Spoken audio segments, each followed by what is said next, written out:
semaine. J'espère que le meilleur vous est arrivé cette semaine. Et souvent, parfois, le meilleur nous arrive quand il y a aussi des bris qui proviennent dans nos vies. Si vous voulez avoir le meilleur gâteau, il va falloir casser des œufs. Alors, simplement pour vous dire que le meilleur est en route, c'est lorsqu'il y a aussi du brisement. Est-ce que vous me suivez ici?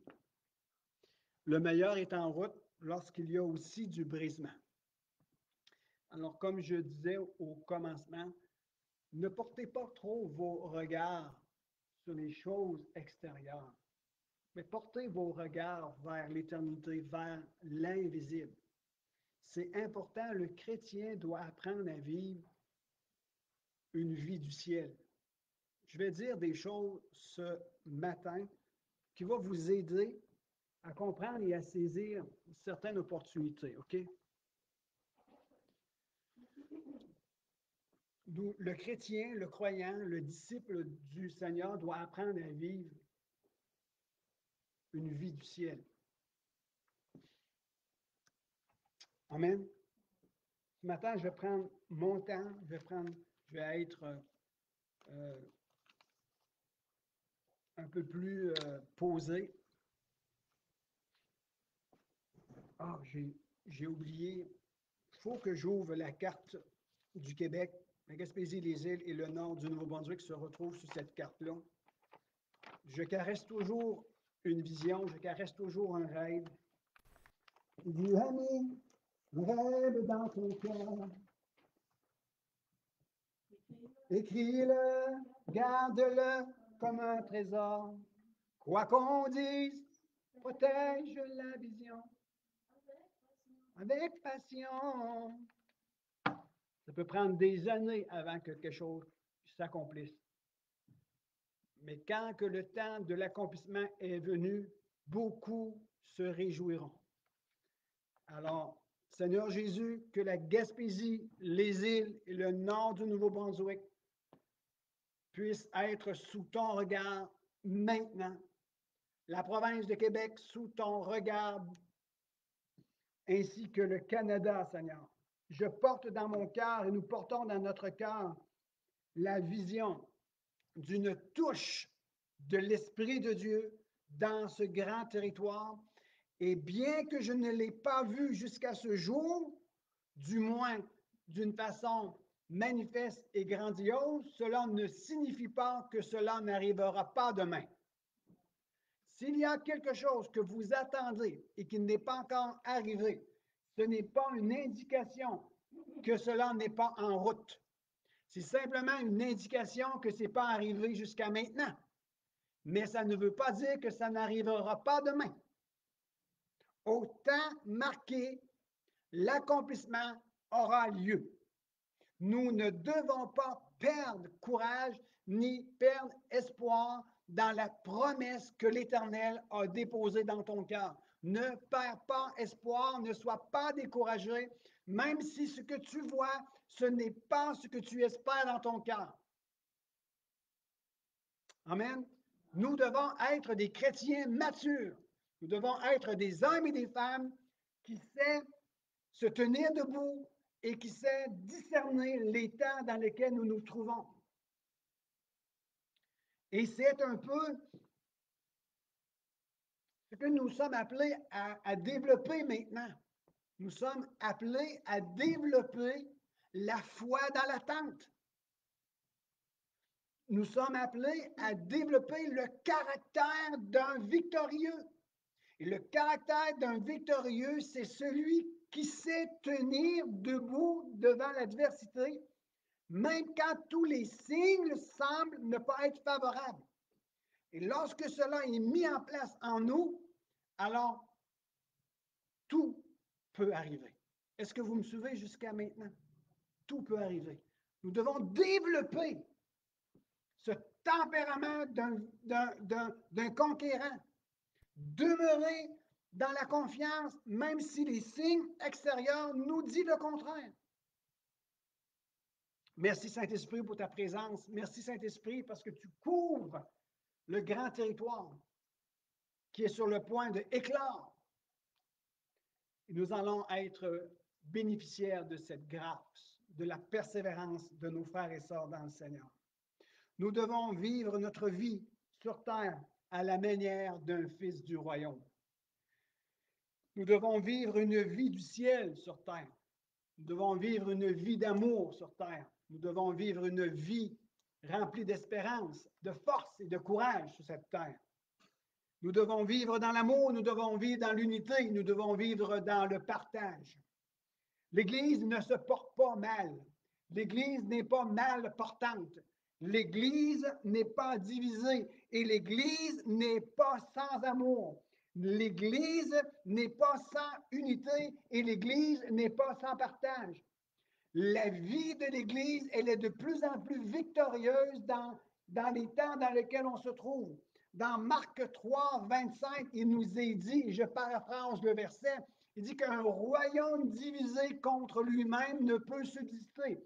Alors l'Église, depuis que Jésus-Christ a fait la déclaration, sur cette pierre, je bâtirai mon Église et les portes des séjours des mondes ne prévaudront point contre elle. Depuis cette déclaration et depuis la crucifixion de Jésus-Christ à la croix, depuis la résurrection de Jésus-Christ, depuis l'avènement que Jésus est remonté vers son Père et qu'il est assis sur son trône de gloire, depuis ce moment que le Saint-Esprit a été envoyé à la chambre haute, l'Église est en construction.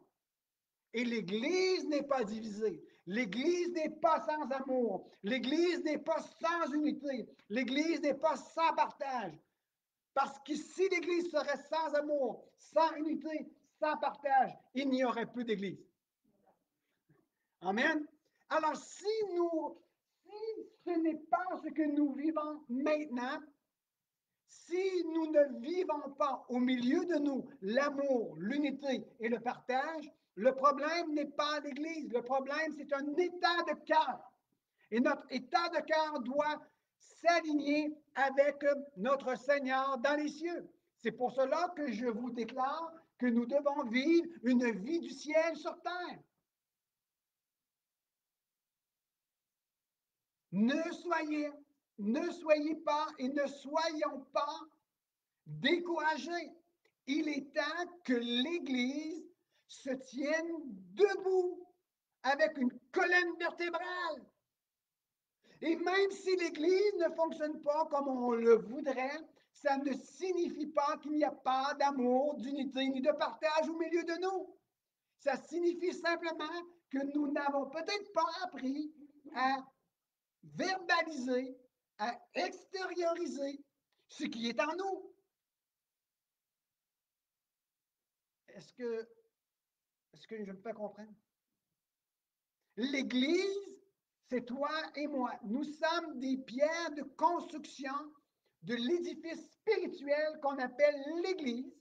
Nous sommes des lithos qui est taillé par l'œuvre du Saint-Esprit et qui nous pose les uns sur les autres et à côté de l'autre pour que nous puissions former un édifice spirituel. Et dans cet édifice spirituel est la présence de Dieu. Dans la présence de Dieu, il y a l'amour, l'unité, le partage et j'en passe beaucoup d'autres. Et si cela n'est pas manifeste sur cette terre, ce n'est pas un problème d'Église. En soi, c'est un problème de certaines personnes qui n'extériorisent pas et qui ne verbalisent pas convenablement la vie du ciel sur terre. Amen. Amen. J'étais en train de travailler, et pour ceux qui le savent et pour ceux qui ne le savent pas, l'activité touristique est commencée en Gaspésie et je veux vous dire une chose, qu'elle est commencée solide. Boum! Elle a commencé solide chez nous. Ben, chez nous, sur mon lieu de travail. Et là, on fait des 11-12 heures par jour. Non, il n'y a pas de pauvres petits mois. riche de grands mois. Parce qu'il faut changer notre manière de voir les choses. La perception des choses. Notre perception des choses doit changer. Nous devons être alignés avec le trône de Dieu, alignés avec l'Esprit de Dieu, alignés avec le cœur du Père. Pourquoi? Parce que nous devons vivre une vie du ciel sur terre. Et le Saint-Esprit est en train de me dire, Michel, tu dois vivre une vie du ciel sur terre. Change ta perception des choses. L'Église se porte bien. Vous allez dire, Michel, tu n'es pas sur la même planète que moi. Merci Seigneur, je ne suis pas sur la même planète que toi. Toi, viens sur ma planète. Je ne veux pas manquer de respect vis-à-vis de personne, mais l'Église se porte bien. L'Église se porte bien. Ça dépend où ce qu'on regarde. Je ne dis pas que l'Église est parfaite. L'Église sur terre n'est peut-être pas parfaite selon la dimension purement humaine, mais dans l'esprit, l'Église est parfaite. C'est ce que Jésus a dit. Soyez parfaits comme mon Père est parfait. Alors, nous devons simplement changer notre perception des choses, de voir les choses différemment. Si l'Église serait sans amour, sans unité, je me répète, mais je veux juste conclure ici. Si l'Église serait sans amour, sans unité, sans partage, l'Église ne pourrait subsister. Mais l'Église subsiste depuis que Jésus l'a commencé à le bâtir. Nous sommes des victorieux. Nous sommes en Christ Jésus des gagnants et plus que vainqueurs. Pourquoi plus que vainqueurs? Parce que Jésus-Christ a vaincu définitivement. Il a vaincu et il dit maintenant, si tu viens à ma suite, tu vas être plus que vainqueur. Wow! Pourquoi? Parce que nous rentrons dans la victoire. Nous ne rentrons pas dans un match nul qui est décisif en la période supplémentaire. Ça, c'est le hockey, ça.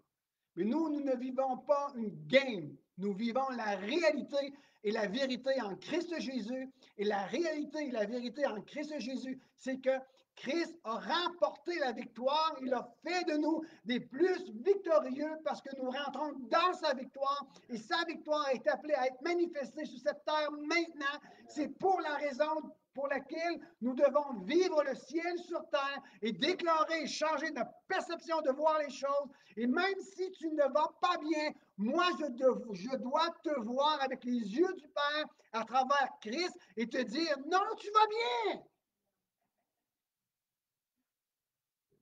C'est une émotion, c'est peut-être des difficultés, mais n'oublie pas ce que tu es en train de vivre comme opposition ou comme adversité est là placé pour que tu puisses te relever et relâcher ta foi et faire sortir ce qui est en toi.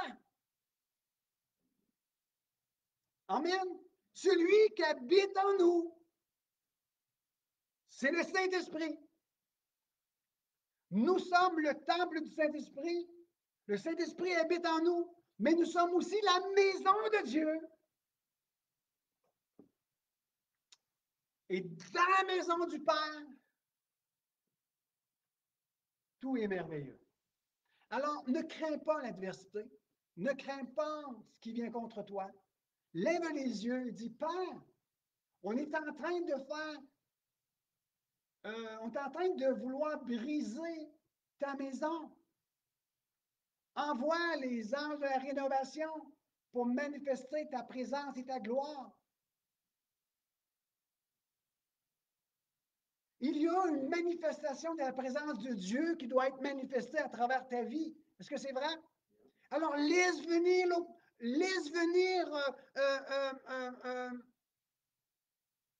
l'opposition contre toi, c'est pas grave. Oui, c'est grave. Je veux pas dire que ce que tu vis, je veux pas être insensible. Non, c'est pas ça que je veux dire. Mais je veux te dire, ne porte pas trop tes regards sur ce que tu es en train de vivre comme difficulté. Ce que tu vis comme difficulté, si tu sais regarder à Jésus et relâcher ta foi, tu verras que ce que tu es en train de porter en toi sera manifesté. L'adversité est là pour relever ce qui habite en toi comme puissance en Christ Jésus. Jésus, lorsqu'ils sont venus le chercher dans le jardin de Gethsémane, l'opposition pour venir le capturer et l'amener en jugement et à la crucifixion, Jésus n'a pas reculé. Parce qu'il savait très bien que cela était la porte d'entrée pour manifester la gloire. Amen? Est-ce que c'est vrai? Alors nous devons voir les choses différemment. L'Église se porte bien. L'Église va accomplir ce pour laquelle elle a été créée. La semaine dernière, j'ai partagé avec vous ceci, basé sur Acte 1, verset 6, en relation avec Matthieu 24, verset 3. Je vous ai parlé de 2 mises en garde. Je vais retourner dans Acte 1, verset 6. Et je veux aller sur quelque chose. Je veux développer Acte 1, 8, mais je veux simplement vous faire une petite rétrospective.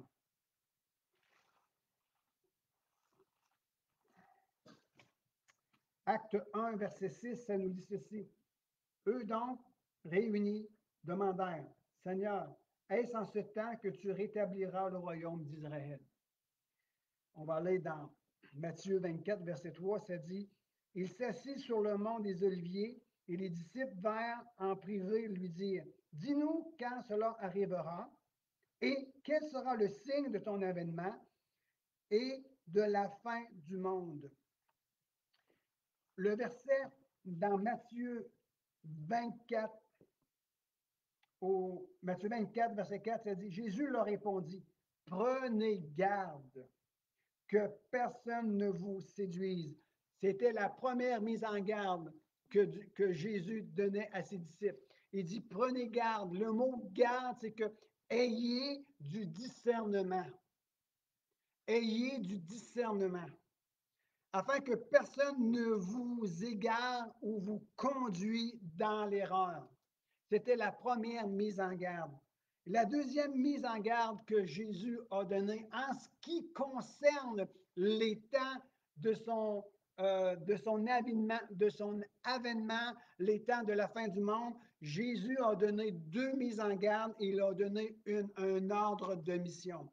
Et la deuxième mise en garde, c'est au verset 9 et au verset 10 de Matthieu 24. Alors, on vous livrera au tourment. Après ça, le verset 10, il dit, et ça sera pour beaucoup une occasion de chute. Jésus nous a mis une deuxième mise en garde, dit, faites attention à l'offense. Chrétiens, chrétiennes, frères et sœurs dans le Seigneur, ne soyons pas offensés par les choses que les gens vont nous faire. Gardons nos cœurs plus que toute autre chose. Et si les gens nous repoussent ou si les gens nous manquent de respect, soyez imbibés de l'amour de Dieu. Pourquoi? Pour que ton cœur soit protégé contre l'offense. Parce qu'il viendra un temps où l'offense va atteindre son apogée. Et si nous ne demeurons pas dans l'amour, nous risquons de tomber dans l'amertume et produire des rejetons et nous perdre. Est-ce que vous me suivez? 2 recommandations. Ne vous laissez pas séduire et faites attention à l'offense. Et si je vais aller un peu plus loin, lorsque Jésus parle à ses disciples ici, il n'est pas en train de répondre à leur curiosité en ce qui concerne la fin des temps, mais Jésus est en train de simplement de leur donner une mise en garde et de préparer l'état de leur cœur à ce qui va arriver dans le temps futur. Il dit, je veux que vous soyez prêts à toute éventualité dans ce monde. Je veux que vous soyez des persévérants jusqu'à la fin. Je veux que vous puissiez être sobres, veiller, avoir du discernement. Oui, il viendra des temps difficiles, mais vous devez être prêts. Est-ce que vous me suivez? Lorsque lorsque Jésus parle ici, il ne veut pas répondre à leur curiosité en ce qui concerne, mais qu'est-ce qui va se passer? Qu'est-ce qui va arriver comme quel signe qu'on va voir? Il dit, garde ton cœur plus que tout autre chose. Et lorsqu'on arrive au verset 24, c'est l'ordre de mission. Verset 24 ici, dans Matthieu 24.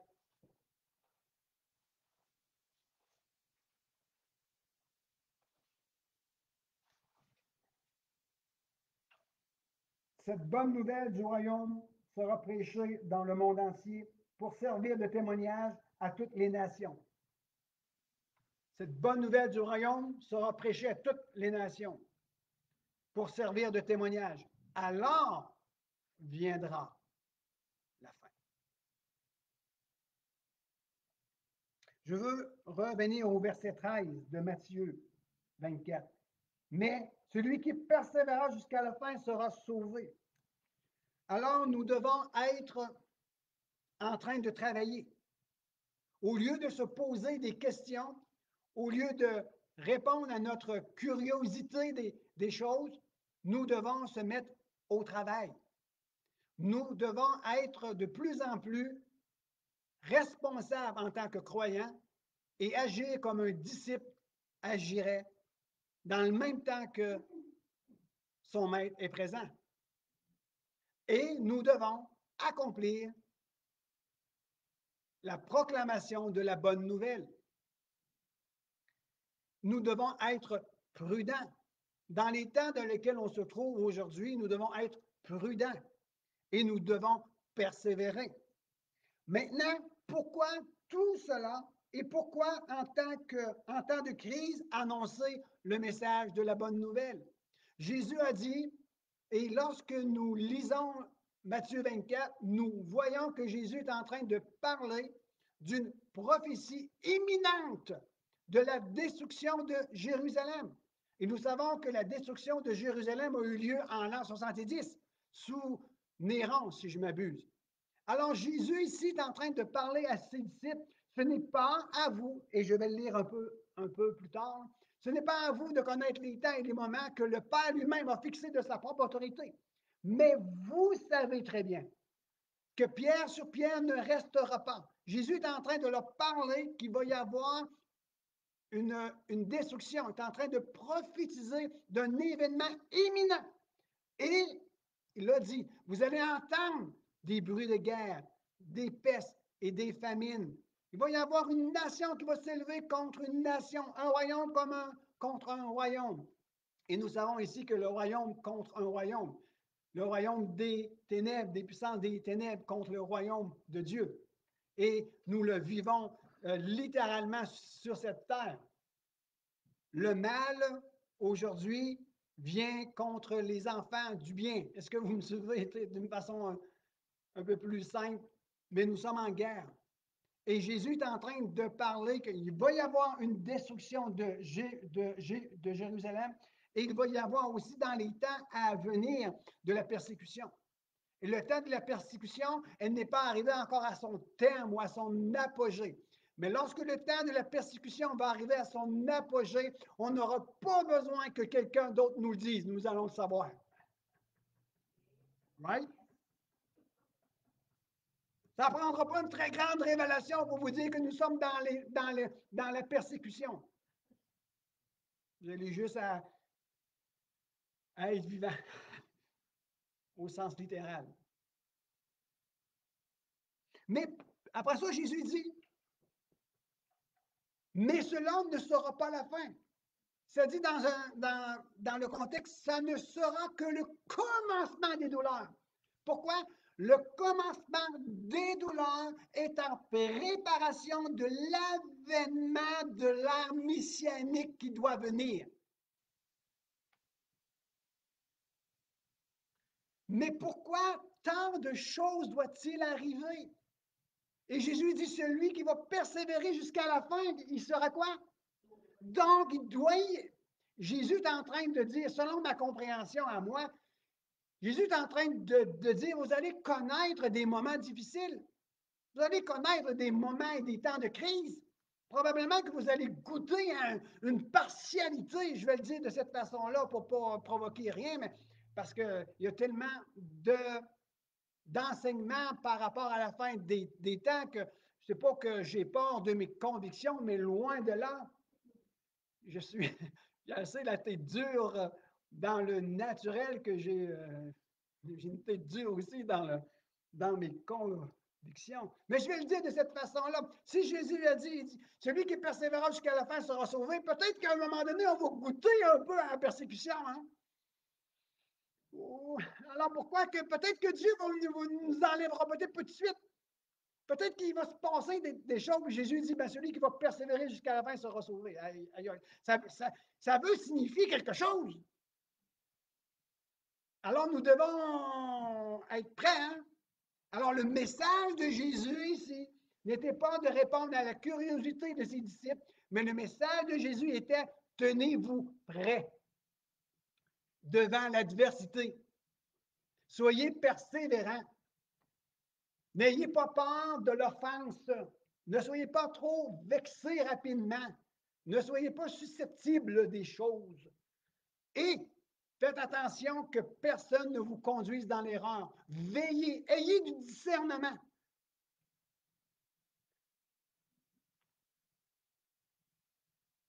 Mais pourquoi ces choses doivent-ils arriver? Lorsque le verset 14 nous dit ceci, et je vais aller dans une référence, et je commenterai pas trop, je vais laisser vos cœurs parler au Saint-Esprit pour vous parler à ce sujet.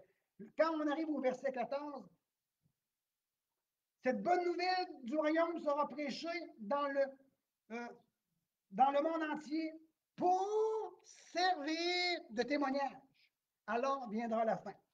Maintenant, pourquoi Jésus dit-il ceci et pourquoi que le chrétien doit persévérer dans des temps de crise et dans des temps de peut-être de persécution quelconque? Pourquoi l'Église va-t-elle vivre des moments difficiles comme cela? Pour répondre à cela, je veux vous tourner dans Exode 9. Je veux simplement ici, depuis 3 semaines, incluant ce matin, 3 semaines, seulement vous préparer l'état de votre cœur, l'état de votre caractère, parce que nous rentrons dans la formation des disciples pour libérer le message du royaume. Et pour être capable d'être un disciple accompli, nous devons être préparés. Le caractère doit être préparé.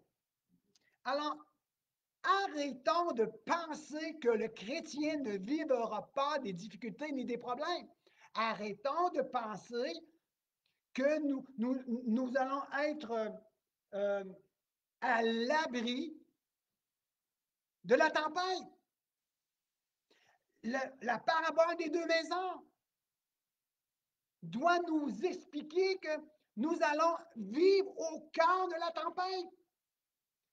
Et c'est seulement ceux qui vont être enracinés convenablement et qui vont être en Christ Jésus de tout son cœur, va subsister, va demeurer. Amen. Il y a des passions de la parole de Dieu qu'on ne doit pas éliminer sous prétexte que quelqu'un d'autre enseigne autre chose. Revenons dans nos Bibles. Arrêtons de croire n'importe quoi. Nous allons vivre des moments difficiles et des moments de complexité. Si vous ne voulez pas être complexe, parce que vous êtes un chrétien, vous allez devoir vous laisser transformer, puis prendre conscience que l'adversité je peux la vivre. La persécution, peut-être aussi. Je pèse mes mots parce que je ne veux pas blesser personne, mais on m'a dit, maille de maille, là, il faut qu'on se réveille en tant que chrétien. Puis je vais vous montrer quelque chose ici. Pourquoi allons-nous être Peut-être un semblant de... Non, non. Nous allons vivre des moments de persécution, des troubles, des crises, de l'adversité terrible. Pourquoi? Il y a une raison spécifique. Exode 9, versets 14 et 16 nous donne un aperçu. Si nous voulons comprendre l'eschatologique, nous devons aller sous l'ancienne alliance aussi.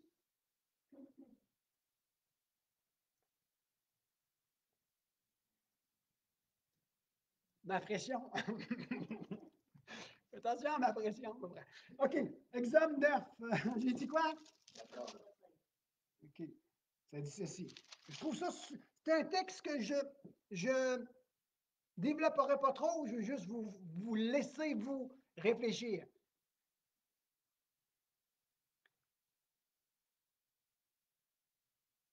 Quand, cette fois, je vais envoyer toutes mes plaies contre la personne, contre tes serviteurs et contre ton peuple, contre Pharaon, contre le peuple de l'Égypte, afin que tu reconnaisses,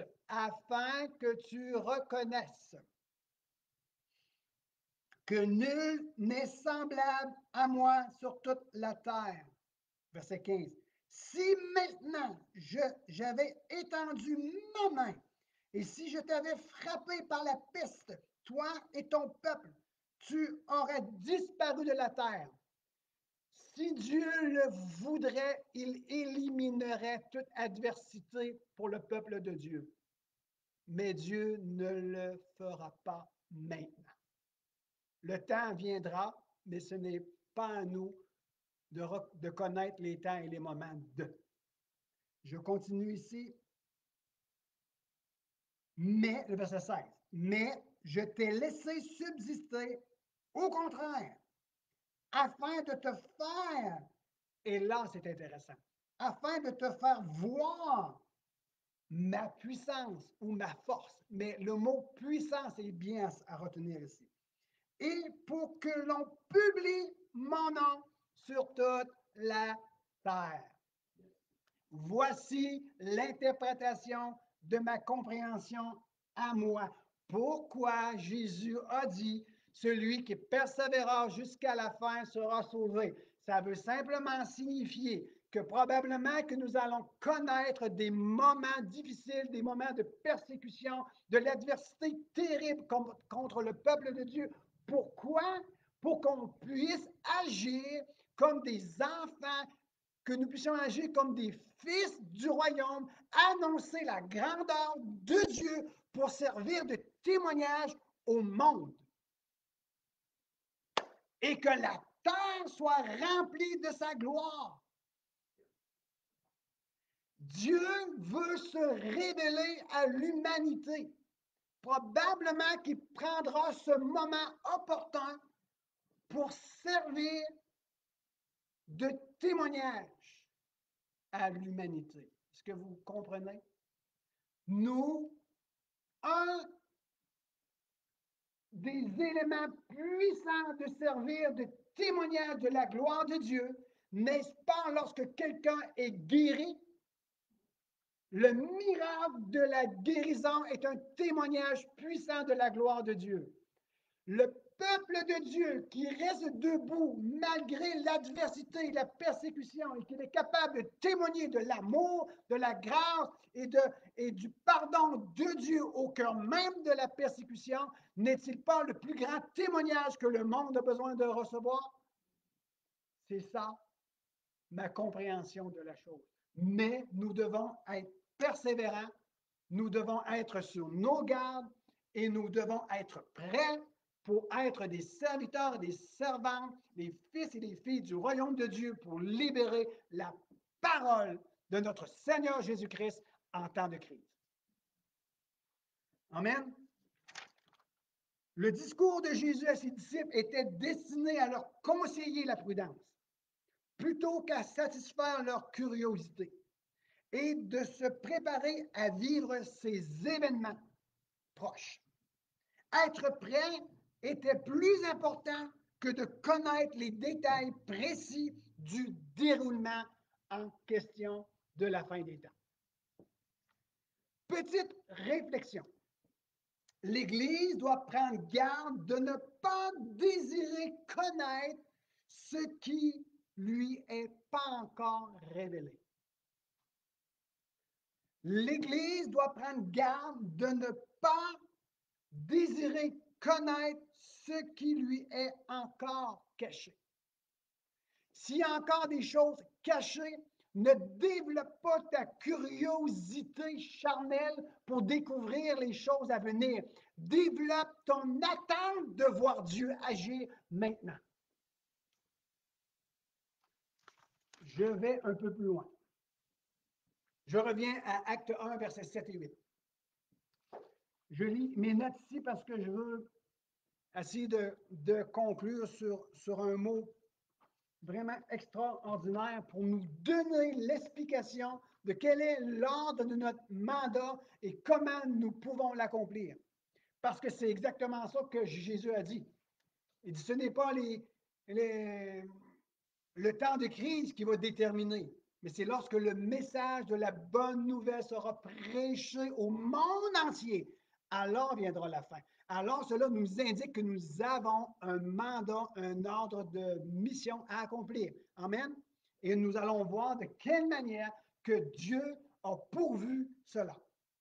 Alors, lorsque l'on dit, je vais lire ici verset 7 de Acte 1, verset 7, il leur répondit, ce n'est pas à vous de connaître les temps ou les moments que le Père a fixés de sa propre autorité. Je vais juste vous donner le dire d'une autre façon. Ce n'est pas à vous de connaître par expérience personnelle. Pourquoi? Le mot connaître, c'est génisco. Génisco, c'est connaître par expérience personnelle. Nous devons apprendre à connaître Jésus d'une manière personnelle, n'est-ce pas?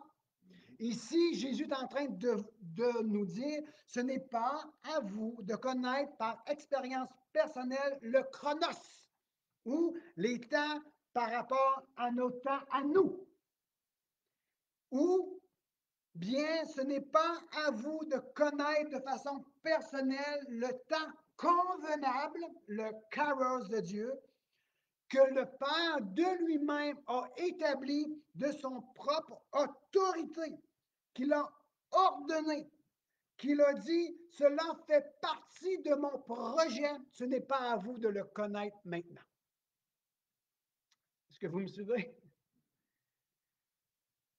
Le Père qui a établi de son propre autorité, par son pouvoir d'autorité, par son influence et de son droit, c'était son privilège de cacher ces temps opportuns de la fin des temps. Et Jésus a dit, ce n'est pas à vous maintenant de le connaître.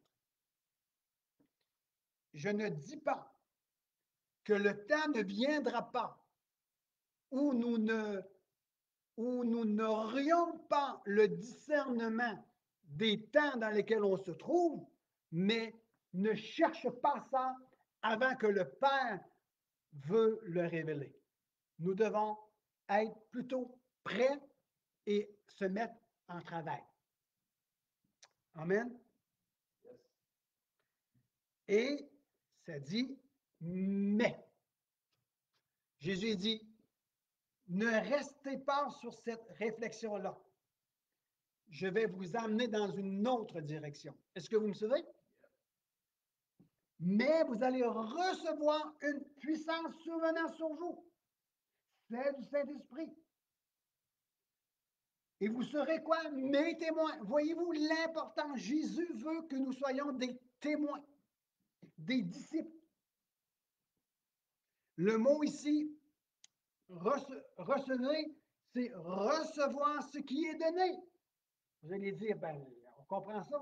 Ben, c'est parce que il faut tellement le comprendre que des fois, on ne porte pas une attention. Jésus nous a donné le Saint-Esprit, alors reçois-le. je dois le recevoir. Et ça dit même, dit, nous devons tendre la main pour le recevoir.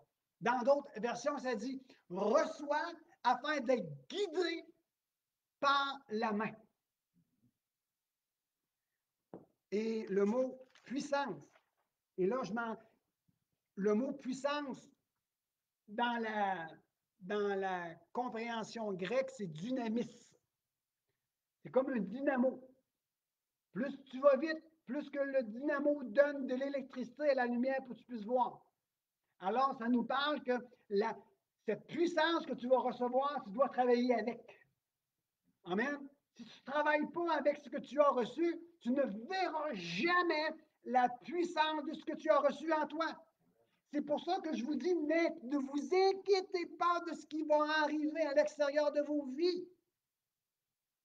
Porte tes regards sur ce que tu as reçu en toi et active-le par la foi.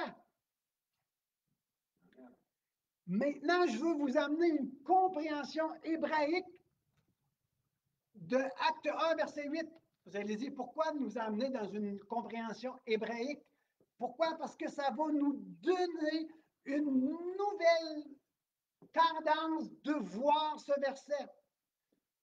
Il faut comprendre que le Nouveau Testament a été ici aussi écrit en hébreu. Mais bon, je ne ferai pas de l'enseignement au niveau hébraïque, des codes, et parce que la Bible, c'est vraiment extraordinaire. La langue hébreu, c'est extraordinaire, mais je ne veux pas aller là. Je veux simplement vous sortir. Le mot ici pour puissance, en hébreu, c'est kaha. Koha. Koha. K-O-A-H-R. Koha.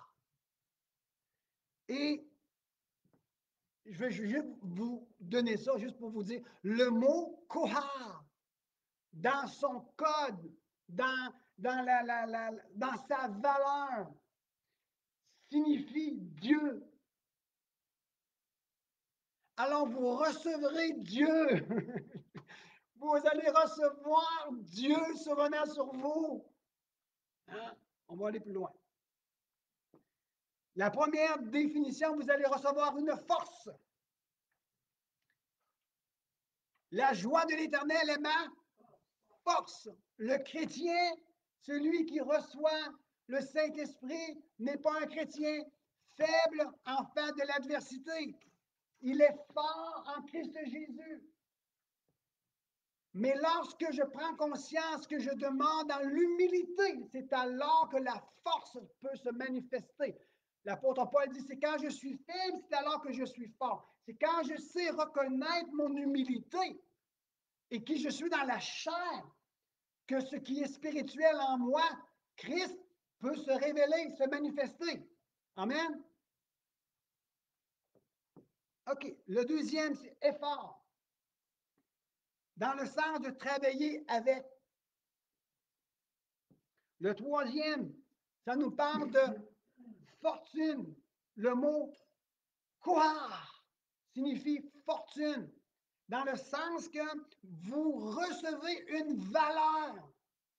Vous recevrez un héritage. Vous allez recevoir le Saint-Esprit comme un héritage et qui va vous faire de vous quelqu'un de valeur. Vous allez être la fortune de Dieu sur terre. Un autre mot, c'est que ça nous parle de vigueur. Vous allez être vivant. Vous allez avoir de la vigueur, vous allez avoir de la force. Un autre mot qui nous parle de faculté, dans le sens que vous allez comprendre. Comprendre dans le sens de faire la chose convenablement. Et on va tourner, on va dire avec un dernier mot, vous allez recevoir un pouvoir, dans le sens que vous allez recevoir une capacité. il y a une capacité qui est donnée à chacun d'entre nous. Une capacité céleste. Alors, j'ai fait une phrase avec ça. Le mot croire. Vous allez recevoir un croire survenant sur vous. Et c'est personnel. Hein? Ce n'est pas un croire qui est partagé. Non, non. Tu as reçu un croire personnalisé que tu partages aux autres. On a dit que ça nous parle que c'est Dieu qui survient sur vous. Et le mot signifie force, effort, fortune, vigueur, capacité, pouvoir, faculté. Voici maintenant la phrase que je vous ai concoctée. Juste pour attirer votre attention un petit peu avant de recevoir cette phrase. Alors, on peut traduire dans la pensée hébraïque, acte 1, verset 8, vous recevrez une force avec laquelle vous travaillerez, qui sera pour vous un héritage, une valeur qui vous permettra avec faculté de libérer la capacité divine et vous serez mon témoignage de qui je suis. C'est ça que vous recevez. Alors le chrétien doit se dire, wow, my God, je n'avais jamais vu ça même. Je vous le répète, OK?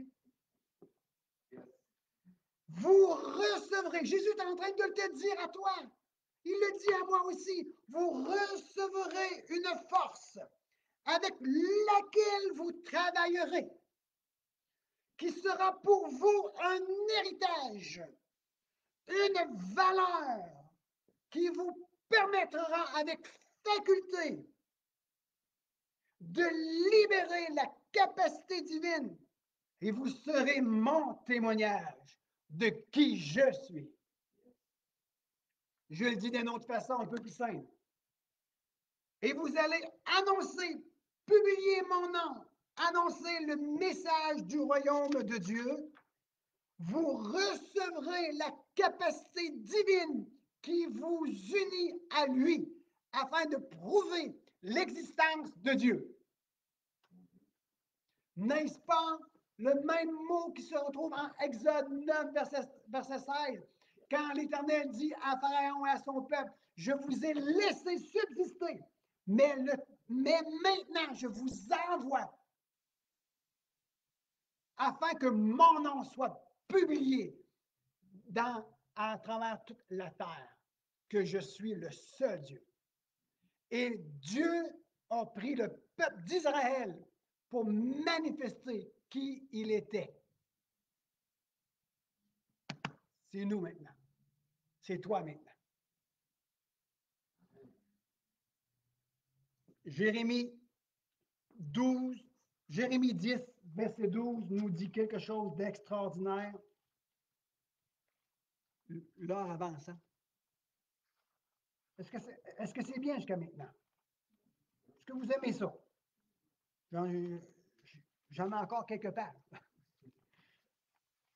Jérémie.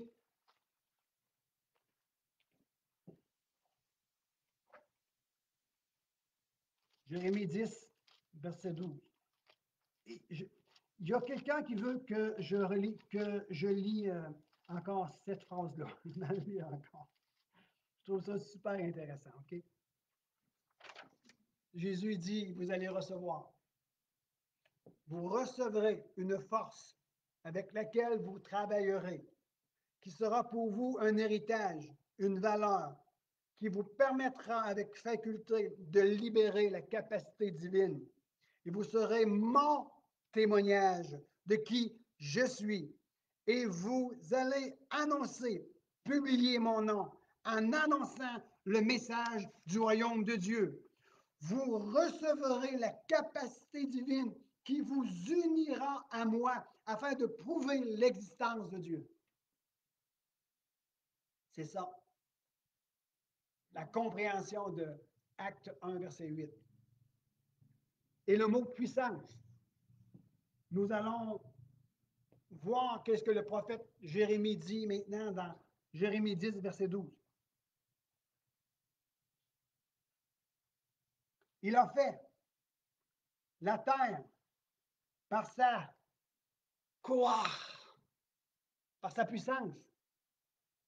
Il a fondé le monde par sa sagesse. Il a étendu les cieux par son intelligence. Qu'est-ce que l'apôtre Paul a dit? Recevez l'intelligence et la sagesse de l'esprit. N'est-ce pas vrai? Il dit, vous qui avez reçu le quoi? Recevez aussi la sagesse et l'intelligence. Alors, ce que nous avons reçu, la puissance que nous avons reçue, la puissance que tu as reçue, la puissance qui repose sur toi, c'est la même puissance qui se retrouve en Genèse 1.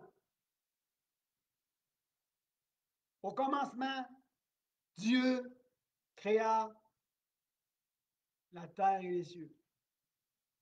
Comment Dieu a-t-il créé les choses? Par sa puissance, par sa quoi? Alors, ce que tu as reçu, c'est la même puissance de création qui t'a été donnée. C'est la puissance, et là je vais vous bousculer. Je me change en bloqueur de football et je vous bouscule. Parce que la puissance que tu as reçue, c'est la puissance de faire quelque chose. Alors, si nous ne faisons pas quelque chose, nous ne reconnaîtrons pas la chose que nous avons reçue.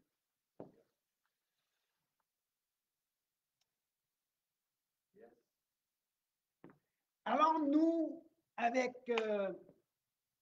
le couple que la Gaspésie a reçu, dans la personne de Pierre et de Maryse en ce moment, il est là pour nous partager la mission ou la capacité qu'il a reçue de la part de Dieu.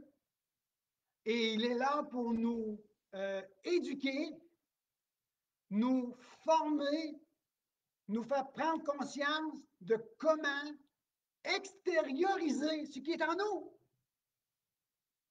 Alors nous rentrons l'Église, Dieu est en train de mettre de l'ordre dans l'Église. Il dit maintenant, c'est le temps de vous laisser former afin que vous puissiez déformer l'œuvre de Dieu sur terre. Alors nous devons être équipés, se laisser former comme un disciple et libérer le message du royaume de Dieu. Amen. Alors c'est dans cette mouvance-là qu'on doit rentrer. La Gaspésie, les îles, le nord du Nouveau-Brunswick, est en train de mettre quelque chose en place qui sera un prototype pour le grand territoire. Nous avons besoin de vous, comme vous avez besoin de nous, comme moi j'ai besoin de chacun d'entre vous. Je l'ai déjà dit, je le répète encore, l'Église a besoin de vous. J'ai besoin de vous. Serena et moi, nous avons besoin de vous pour accomplir la capacité que Dieu a mis en nous. La capacité que nous avons reçue, la force que nous avons reçue de faire quelque chose va se multiplier par l'unité que nous avons les uns envers les autres. Amen.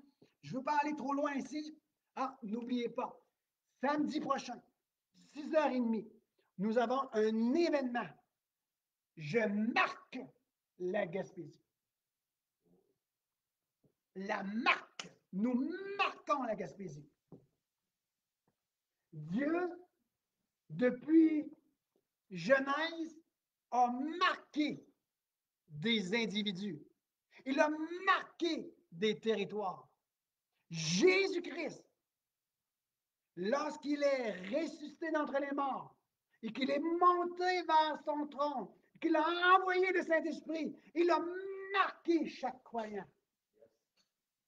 Maintenant, nous devons, sous la puissance de l'Esprit de Dieu qui habite en nous, et par l'ordonnance qu'il nous a donnée d'aller annoncer le message de la bonne nouvelle, nous devons marquer le territoire. Amen. Et samedi, soyez ici, il y a un événement spécial avec vous tous. Amen. Je ne donne pas plus d'informations, mais soyez ici. 6h30 samedi soir. Dimanche matin aussi. De toute façon, je vais vous envoyer un petit email, OK, pour vous rappeler. Puis inviter du monde. Pas plus qu'il faut, mais pas moins non plus. Alors, ça signifie que nous devons inviter du monde, il y a encore de la place. Puis d'ailleurs, s'il n'y a pas de place, on va ouvrir les portes, puis nous autres, on va rester dehors. Puis ceux qui sont ici pour la première fois, ils vont rester ici. Pourquoi? Parce qu'on va être sur Zoom, puis on va être sur Facebook. Alors, mais à sortir mon téléphone, mais à être dehors. Puis je vais vous suivre. Puis je vais pouvoir parler parce qu'on est connecté. Right? Alors, emmener du monde, ça ne dérange pas. Le stationnement, il y en a en masse. Puis s'il fait frais, on va s'asseoir dans notre char avec notre téléphone, puis on va suivre pareil. Il n'y a aucun prétexte sur la terre pour des conquérants comme vous et moi. Aucune excuse. Les excuses, parce que les excuses, ça nous empêche de faire quelque chose. Oh, je m'excuse. Il est bon de s'excuser si on a fait un préjudice à quelqu'un. Mais il n'est pas bon de s'excuser quand on ne veut rien faire. Oh. OK. Ah, je reviens dans mon texte. OK, là, il faut que je conclue. Hein? La même puissance que nous avons reçue, c'est la même puissance qui a créé l'univers.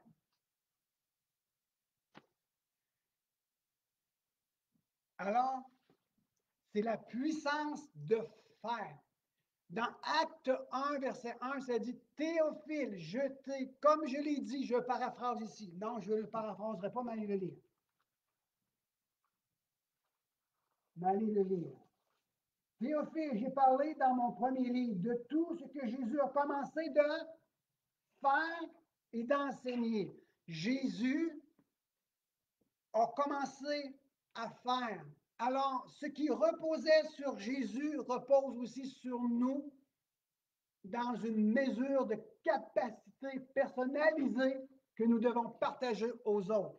Alors, si nous voulons enseigner à l'humanité de comment Dieu est, nous devons commencer à faire. Lorsque nous faisons, c'est alors que nous pouvons enseigner. Lorsque nous commençons à faire ce pour lequel nous avons été appointés, c'est alors que nous commençons à enseigner. Et l'enseignement est merveilleux à travers des actions dans l'amour et dans la grâce de Dieu.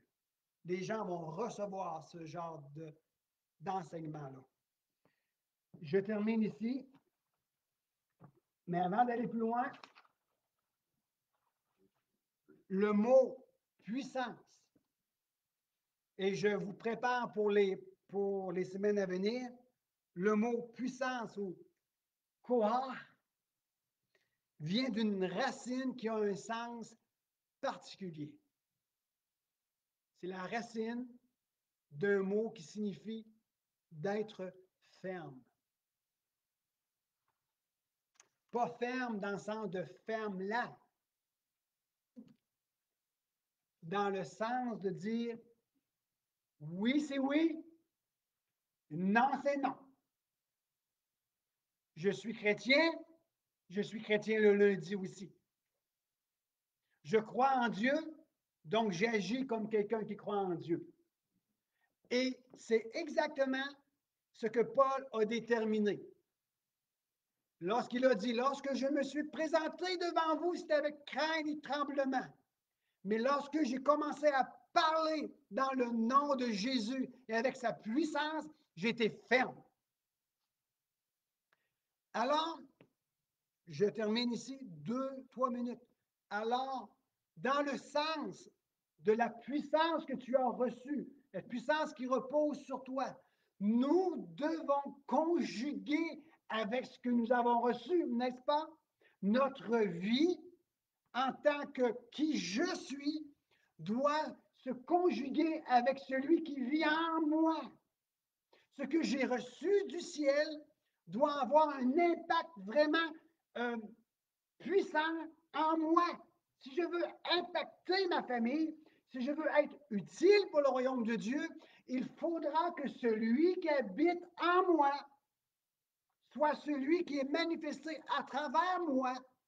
Et je dois être un homme ferme, dans le sens que si l'esprit qui habite en moi est l'esprit de vérité, je dois arrêter de mentir. Si l'esprit que j'ai reçu, c'est un esprit d'amour, je dois arrêter d'avoir du doute puis de prétendre que lui, ceci, elle et cela, et commencer à détester et à haïr le voisin.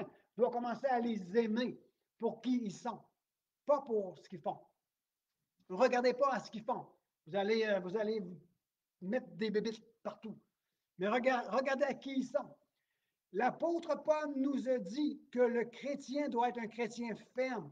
Alors nous devons, et j'ai terminé, nous devons cesser de dire des niaiseries.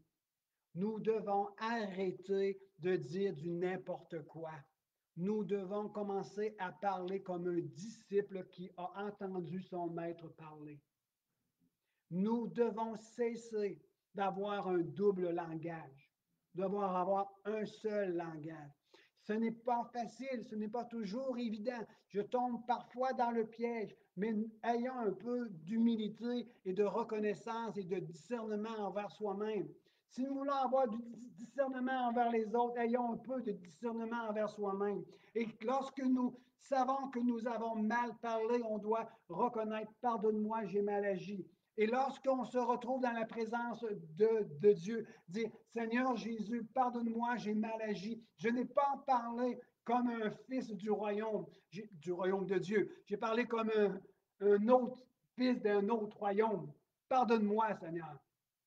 Et la puissance qui sera manifestée proviendra d'une voix et d'un cœur ferme.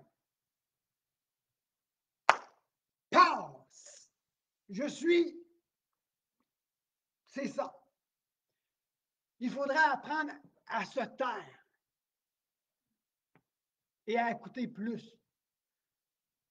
Nous sommes dans des contextes, nous sommes dans des situations qu'on est porté à parler et à dire, ben moi, j'aurais fait ceci, j'aurais fait cela. Tu n'es pas dans ses souliers. Tu ne sais pas qu'est-ce qui se trouve là où sont ses souliers. Alors, on ne doit pas parler de cette façon-là. On doit parler dans l'amour, dans l'unité, dans le partage et agir comme étant un enfant du ciel sur terre. Alors, ayons un langage, un unique langage, un langage dans l'amour. Il y a tellement de choses qui viennent que je pourrais relâcher ici. Parce que n'oubliez pas, il y a une capacité qui est donnée à chacun. Une capacité qui est donnée à chacun. Et la capacité qui repose sur ma vie a une tangence particulière. Alors, je vais m'en servir pour vous aimer davantage, pour vous garder dans mon cœur plus que jamais, avoir une bonne pensée à votre égard et aller trouver mon Dieu et de demander au Seigneur de relâcher sa faveur sur vos vies. Amen. Père éternel, c'est dans ton nom merveilleux que nous réclamons que la puissance que tu as relâchée sur l'Église devienne une révélation nouvelle et une révélation fraîche pour chacun d'entre nous. Que cette puissance que tu nous as donnée, c'est une puissance extraordinaire. C'est quelque chose de merveilleux. C'est quelque chose que nous devons côtoyer jour et après jour et de permettre à ce que cette puissance transforme notre être tout entier Et que cette puissance et cette transformation tout entière nous amène dans l'amour mutuel, nous amène dans l'unité commune et nous amène à partager nos vies afin que des hommes et des femmes puissent connaître que tu es le seul et unique Sauveur. Je te demande de bénir chaque personne qui est ici. Tous ceux et celles qui nous regardent puissent recevoir de toi pleinement ce qu'ils ont besoin de recevoir aujourd'hui. J'appelle, Seigneur, ta faveur, que ta faveur repose sur ton Église. Et je te demande de nous pardonner, Jésus. Dans ton nom précieux, Jésus, pardonne-nous, Seigneur, comme nous pardonnons à ceux qui nous ont offensés. Et nous te demandons de nous donner notre pain quotidien, notre pain céleste, pour que notre âme soit nourrie aujourd'hui. Et que ton onction soit relâchée, Seigneur, plus que jamais. Dans le nom merveilleux de Jésus, je scelle cette prière, cette prédication dans le sang de l'agneau immolé. Ce sang qui parle plus fort que celui d'Abel et qui parle à notre faveur. Dans le nom de Jésus, Amen. Amen. Alléluia. Alors, on se redonne rendez-vous pour un autre Zoom, Connexion Gaspésie. Important, soyez là. Connexion Gaspésie avec immersion disciple, c'est quelque chose de puissant. Quelque chose de puissant. Alors, à mardi soir. Amen.